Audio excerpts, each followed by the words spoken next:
Observations from the Penguins' 5-3 loss to the Islanders in Game 6. There's going to be quite a bit written about what the Penguins will do over the next 4 months.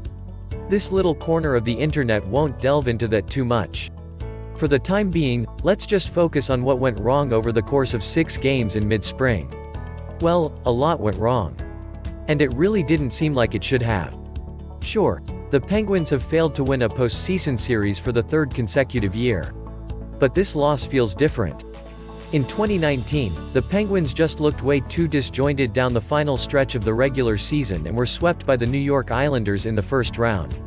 They were trying to basically outscore teams with 5-4 results, and that approach will never work in the playoffs.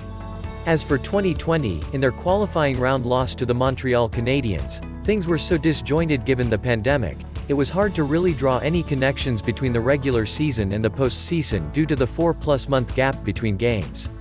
Sure, the Penguins should have beaten the Canadiens with ease, but there was almost no reason to gauge how they would play in the bubble, based on what they did during the regular season.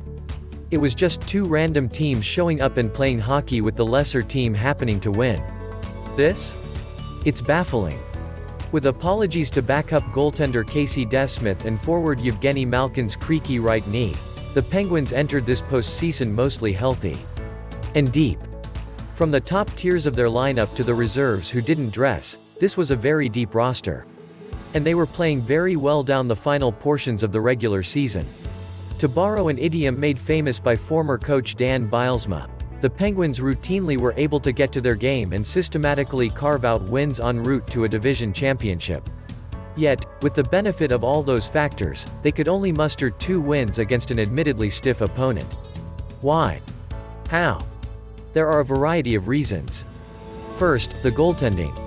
It was just bad. Tristan Jarry has been groomed for this moment over the course of 8 years, and he simply did not meet the challenge.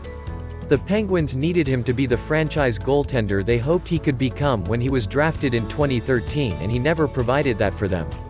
That was evident even in the context of this game. The Penguins had 3 separate leads, and he allowed the Islanders to tie the game each time before they ultimately went out in front. By no means is Jarry a lost cause. He can rebound from this. But goodness, was this a poor showing by him. Beyond him, the Penguins had far too many passengers on this train and not enough conductors. Jake Guentzel, McCann, Kasperi Kapanen, Marino and even Sidney Crosby could all fit that description over the course of this series.